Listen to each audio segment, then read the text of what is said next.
So, a personal question for you now. Please. Lights on or off when you're having sex? Oh my God, lights on, cameras rolling. For your personal sex? Oh, absolutely. Oh, shit. I mean, there's definitely film of me online on multiple venues. So, hold on. So, you don't really have a very popular Instagram, but are you on Pornhub where people can search you? Because Oasis does have a channel. Yeah. I assume there is definitely video of me on Pornhub. There's definitely video of me on OnlyFans. Oh. Yeah. And what kind of stuff are you doing? Let's see. I'm trying to think. Don't leak too much because you want people to subscribe. Right. But enough. Like, are you going down on your girl? I mean, are you like doing some crazy stuff, like extreme? Like, are you wearing like a mask? Are you like, what is your role in most of your sex scenes? Yes. So do you have a gag? Like, do you have the ball in the mouth? Everything?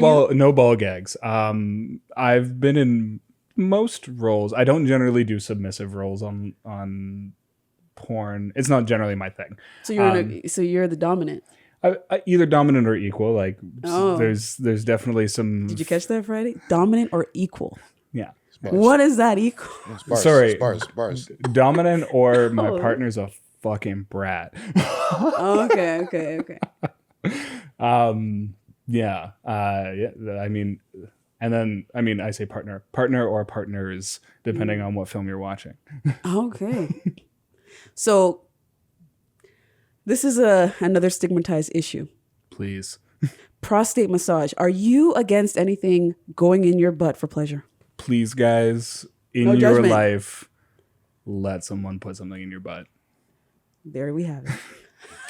Or, I mean, like, if you need a stepping stone, just go on Amazon. Explain it. No, seriously. Before you even get into all that jibber jabber, Yeah. let's talk about the anal play. Like, how satisfying is it? Because most guys, again, we talked about the handcuff thing. We're talking about most of the demographic that watches the show. There's Fair. stigma with that because of the whole jail thing. But the in the bump thing, that's kind of like a homophobic type of thing for a lot of the, audience members that are watching. Like, oh, I would never let no man do that. Or, there's a cultural stigma with it. That's, you know what? That's totally fair. And, like, first and foremost, if it's a hard no for you, don't do it. That's orange territory for a lot of people. Orange flag. But no. I mean, all right, real talk though, like, let your partner lick your ass.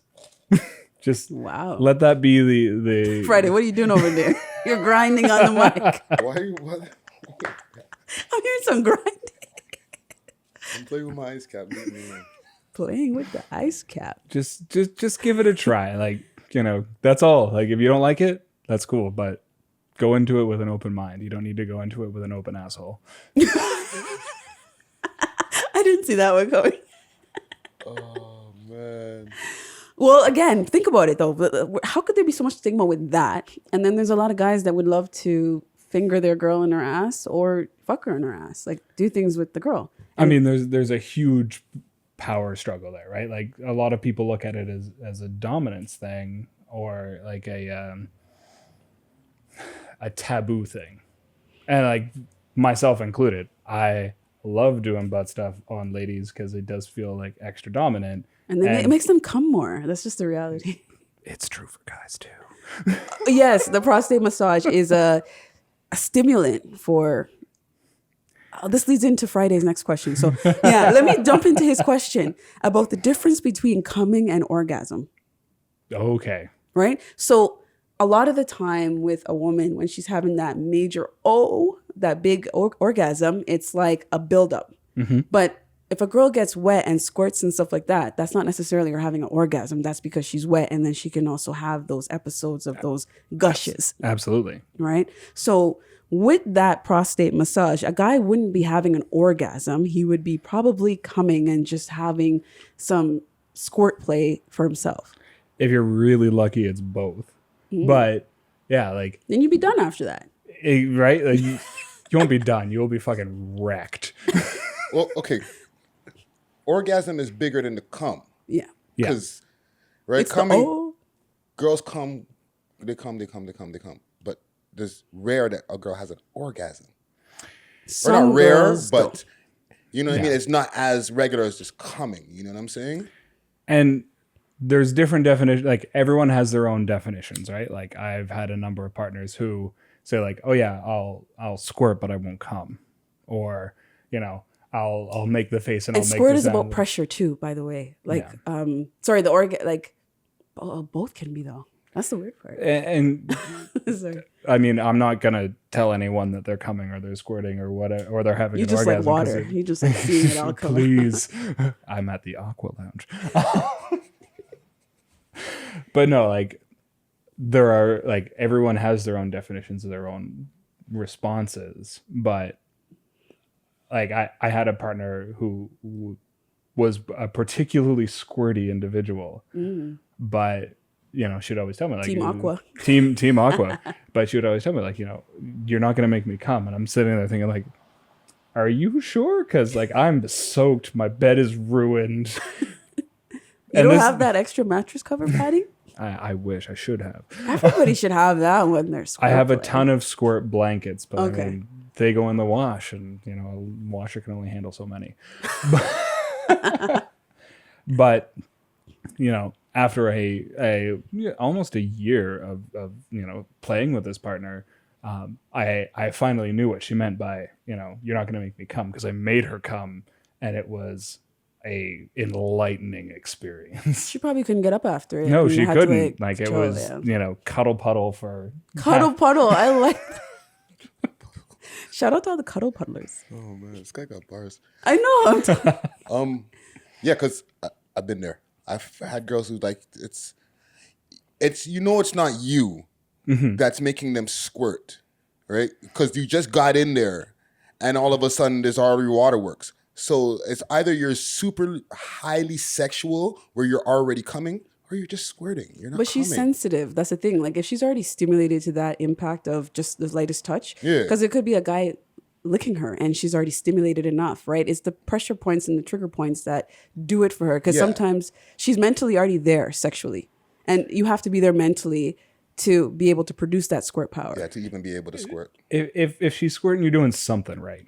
And you're touching her, because girls can squirt without needing the physical touch, right? Yeah. So that's the thing. If you're already getting there and she's already amped, right? For a man, it's like, you're coming. You're not really having you're having pre-cum sometimes, but it's not as frequent. Like you might be having pre-cum when you're lusting after somebody and you're not getting that play. But if the vajayjay is right there, you're most likely going to have that effect of, and speaking as a female too, like once that anticipation and once your mind, because a lot of females are more mentally sexually stimulated as well. Men are more physically, right? And sometimes mental, depending on where they are. If they're secluded and away from women, then yeah, mentally. All right? But naturally, if the woman is already there mentally at her climax and just needs that extra touch or that extra breath before he goes in down there and all that stuff, then she's already there. So you have less work to do to get her to squirt. You're not going to get that big come at that moment because she's not going to want to finish. She's going to want to keep going. Listen, I've had a few multiple squirters. Maybe I'm just being humble that I don't know it. But I mean, I'm going to ask you this Friday. Have you ever had that? He's asking questions. I'm going to ask you now because I can see you. I love this reaction. You ever had that time? Like everyone's had those guy talk. Those experiences where like, you know, you get off and it's like, okay, 4, 5, 6 ropes. And then you get to that one time when you're with your girl and it's like 35, 45, hour and a half long, and you just paint a fucking wall. Yeah. And you know the difference between the two? Yeah. Coming, orgasm. No, I know. I know. You know what I'm saying? Like, if there's super projectile, I'm having a fucking orgasm. Exactly. You know what projectile, meaning how far it is reaching. Like I might take a fucking eye out. You know what I'm saying?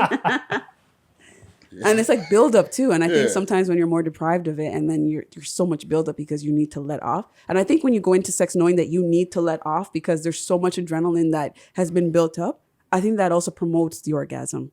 Yeah. With that build up. No, I just wanted to put that out there because there is a difference. Absolutely. Right? And I think it's less defined for men, or like, you know, no, it's less defined for men in general. But for women, there's a very clear definition between Yeah. coming and having an orgasm. Most guys wait for the come from the girl and the orgasm. Girls is like, she wants to get finished, and if she's not, then she's not really concerned about when you come. Because the biggest stigma with sex with guys and women is that the guy comes too early. That's mainly the biggest concern and the argument of, is he coming too fast and whatnot. And then there's been videos where the guy says, I come when I come. You know what I mean? You can't really control it to that extent. It's just I come, and then if I can go, then I can. And if I can't, then it's done. But yeah, it's so interesting how the body works. But yeah, for squirters and stuff like that, you need to invest in like a mattress cover, mattress protector. And there is a really good goat skin one from Sleep Country. And there are some sex shops that have like, yeah, I have one, whatever, who cares? Yeah, so. I mean, I'm not gonna rep our own brand, but I am. We also have our own squirt blankets at Oasis. Squirt blankets. I didn't bring one because I didn't have enough because we have too many orders at the moment. But there's squirt blankets, and then there's also like the mattress protector, which is so golden. Because at least then you can get a few, wet sheets and then have to wash it after. With the blankets, like that kind of has to go on it. Oh yeah, like if you are a Grand Canyon Niagara Falls squirter, get a mattress cover. Grand Canyon. Oh my gosh, so what are we saying about me? Don't pay attention. Next question is, do relationships get based off trust or understanding in your opinion? Because I've had this conversation recently and I believe it's off understanding. Because there's things about people that you don't always trust. So I think that is a very insightful question. It's deep, I know. It's real deep because like I was about to say both, but it really depends on your definitions of both. Because in a lot of ways, like if you understand someone and you understand what they're doing, you trust that they're working within your own boundaries. Or if you really, really trust someone, you understand what their needs are, and that falls into your trust. So like it depends. But at the end of the day, if you were to say one or the other, it's safe to say both, but then the conversation is really meant like it's a forced question to choose because it is, and it's developed that way. So yeah, no, I would say, fuck. I think by my definitions of the two, I would say trust, because trust includes understanding. And it may not, like, trust doesn't necessarily mean that you like everything that your partner is doing. That's understanding though. Cause it's like somebody could have bad habits, but you could still like trust them to hold money. You could still trust them to like live with them. Right. Right. So it's because you understand what they're doing, but you trust that they're going to live within your boundaries, the boundaries that you've set with your relationship. It's just, you know what? How about we just play it safe? It's just an insightful question. It's a super insightful question. Yeah. And like, it really depends on how you define trust and understanding, because everyone has got a different definition. No, for sure. I think thought-provoking questions. Exactly. I'm just chiming in there. So we're going to take a quick break and we'll be back soon.